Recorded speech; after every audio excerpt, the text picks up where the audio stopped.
Right, welcome back. Last time we earned a bunch of power projection by repeatedly eclipsing France and Castile as rivals. And I also went ahead and declared war on Nouvelle-Aquitaine because Aragon's debt level was so high that they were unwilling to, well, intervene, so...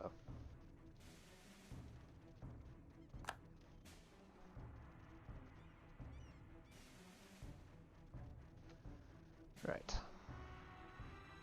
Let's continue the war. It shouldn't be that hard, really. The difficulty is the fact that it's going to take a while, and I'm going to have to pay attention. But that shouldn't be that big of a problem, as long as I'm careful. Anyway, someone's starting to field infantry, so let's deal with that. And of course the goal is to conquer every single province. I mean, why not? I'd rather do that than leave it there.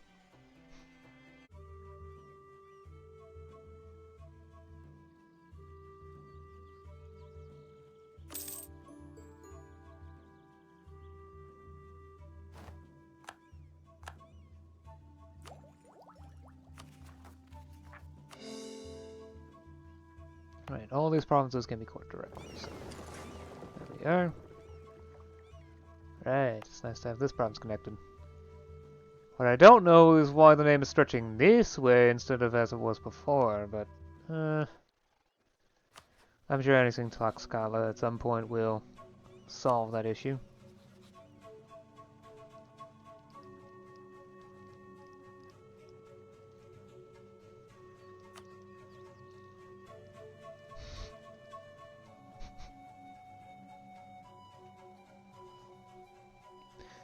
Alright, a quick war. I mean, Ferrandina is just too large to conquer all at once, and I have serious problems when it comes to certain things at the moment. What I mean is, I've got serious rebel problems if I were to go too large. Or well, they will become serious if I try going for something too large. So, let's move along and see if I can just grab the rest of the provinces in the Rio Grande node. Because why not? And maybe a couple border provinces just to fill in wastelands. Okay, maybe not. But I'm probably going to grab coastal territory. Because that stuff is easier for me to administer. Of course, that's assuming Aragon continues to say, nah, we're not supporting.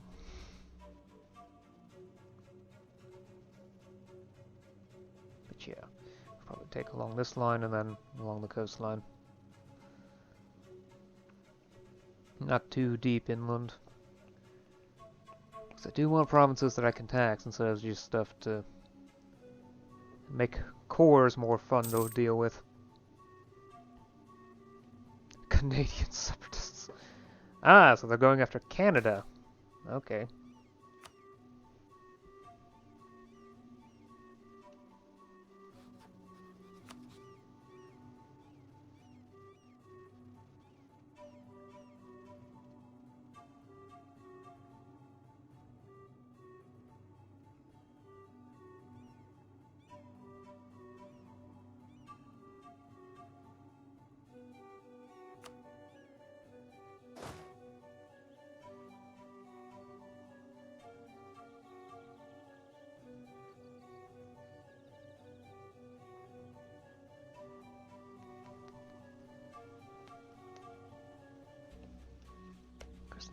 Am slightly interested in is they only have 11k troops, which will make it easy for me to just walk in, so Aragon's still unwilling. Okay. I mean, Aragon deciding to join in would make things just difficult instead of actually dangerous. Of course, there's also the fact that they actually have a pretty decently sized navy. Okay, I'm gonna have to be careful then.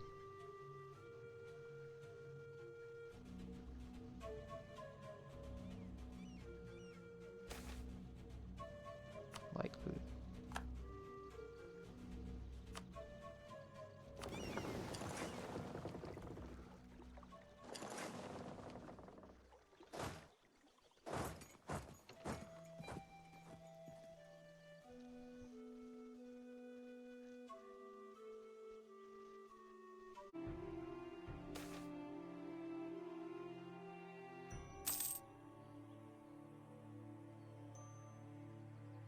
I wasn't expecting the siege to be that quick. Nope. Right, time to get those provinces.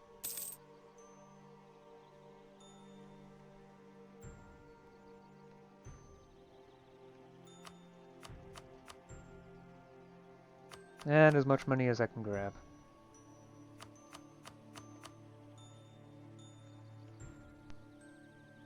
So I want to grab prestige. That might be a good idea.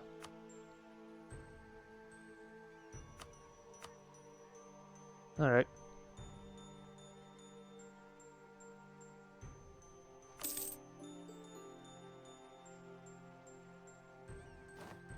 Ah, so it did fill in that wasteland.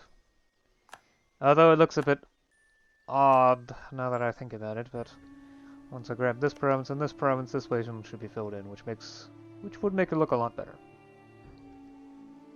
And I can also grab, like, this province and this province. And that will probably empty out this wasteland. I'm sure it will look fine eventually.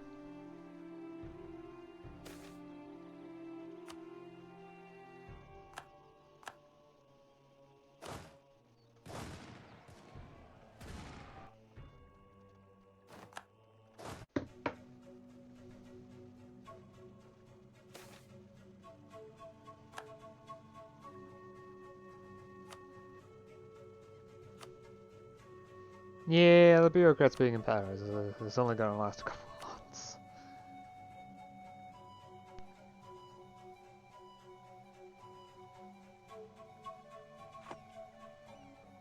In other words, not very long. Anyways, if you can't tell from the map, I finished the war with Navarre-Lusitanie, started a new one with Arandina, though I did not grab much territory. They're far too large to conquer in one set, and honestly, I just wanted the coastal stuff. Or at the very least some of the inland stuff, but not much of that. I want to ensure that I at least have decent autonomy, a decent ways in. Also, this border is convenient, and also this is a decently nice border. At least it was until the Arizona wasteland filled in. Which now looks really weird without the Midwest wasteland and a couple of these provinces, so yeah, that might stand to change in the future. Oh well. I'll get to it eventually. Also, for some reason, Ferrandina has this province. Despite it being disconnected from everything else. I mean, it's an excuse to grab it at some point. It would let me fill in this wasteland, but that's something for later. So I set up another rebel army. So now there's one in the Caribbean, one over in Texas, and one in the Rockies. Also got even more merchants, so now I've got 25 merchants and 25 trade nodes. It's actually kind of nice, being able to trade in so many locations. Sure, in most cases the countries aren't willing to trade with me, so maybe because relations are too low, but some might actually be willing to do so. Still, there's not exactly much to work with. So, yeah, outside of countries that are willing to work with me. And there's precious few of those, like Connaught, and the only reason why I'm actually working with them anyway is because I would like to vassalize them at some point or another. Though I have stated before, this will take time. Not sure how long the influence lasts, though. Oh well. Let's just do a bit more of some diplomatic stuff. Right.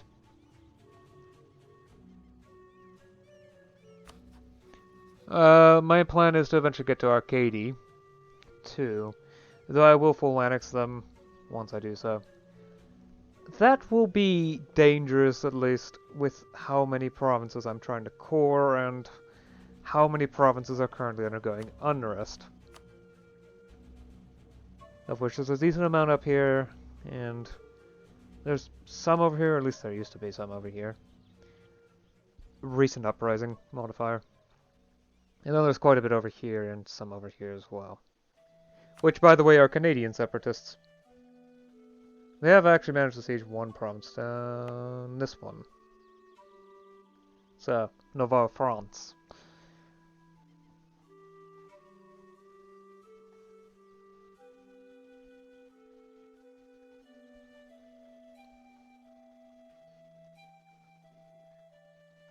Also upgraded this navy for better combat stats. And I'm drilling my armies while I wait. I might as well. They're by now fully drilled for the most part, outside of some regiments that got more heavily damaged. Yeah, I like that one. This one's fully drilled. Or almost fully drilled. This one has seen a lot less fighting. The others don't have generals. Plus my land force number keeps increasing. I might just reduce the amount of manpower taxation in order to save costs on costs, but it rarely seems like a good idea. Oh, and I need to restart the grain dole, so let's go ahead and do that. Universal, full grain provision. I also went ahead and did a reform, specifically systematic rotation to regional tenure, which has no effects. Previously, the effects were increased welfare, which is bad, which is bad to have reduced, increased admin efficiency, which is also bad to reduce, or well, it's also known as expansion capacity. And then finally, there was also increased provincial corruption. So the end result is that now laws actually has a negative effect on provincial corruption. But it's going to take time for it to reduce, especially with autonomy issues and whatnot, plus state corruption having increased slightly. Thankfully, it will reduce some more. But, well, there is the problem of power void, which should be solved by the air, somewhat, even if not by much. Though I'm really hoping to get free peasantry at some point. This will seriously reduce noble power and all things. Plus increase base welfare by a lot, and get me better rural production. Which is still a pretty important part of the economy. Rural GDP is, up until much, much later, the dominant factor in a country's economy. It takes a long while for industrial production to really be the centerpiece of an economy. But when that happens, yeah. But that's something for Victoria 3. Yeah. I mean, there's no means of transporting this game to Victoria 3. That would be hilarious. But this game is so complex that I doubt it. Even if it were possible, transferring all these numbers would be painful. Especially since I figure there's going to be a lot of province-state mismatches, especially with wastelands. It's nice to see this long, long stretch of territory in my color. Although, it is a bit strange for the Maya to be moving a little bit this way. Oh well. Things will look better, it just needs time. Third Castilian Crusade.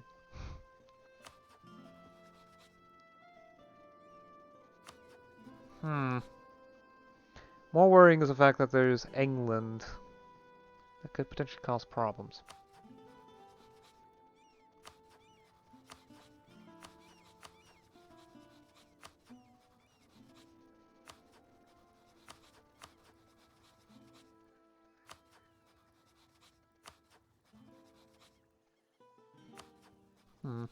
Okay, I've gone on long enough. Oh, okay, one last thing. I also went ahead and activated the aggressive policing, which has cost me 1 point per month, but in all honesty, I'm earning 60 base per year by this point. After that, subtract 2 from taxes, and I'm earning 58 points per month. And I have very little use for them. I mean, there's Miltech, which is going to cost, well, a bit over 200 points. Especially once state corruption goes down, it's going to cost a little bit less. And, yeah. I mean, there's generals, but they don't die that often. Not really. I mean, so I earn 580 points in 10 years. I say maybe it costs 200. Well, I'll have to lose, well, over 4 generals every decade. And I don't lose them that quickly. Anyway, I'll see you again next time. Until then, bye.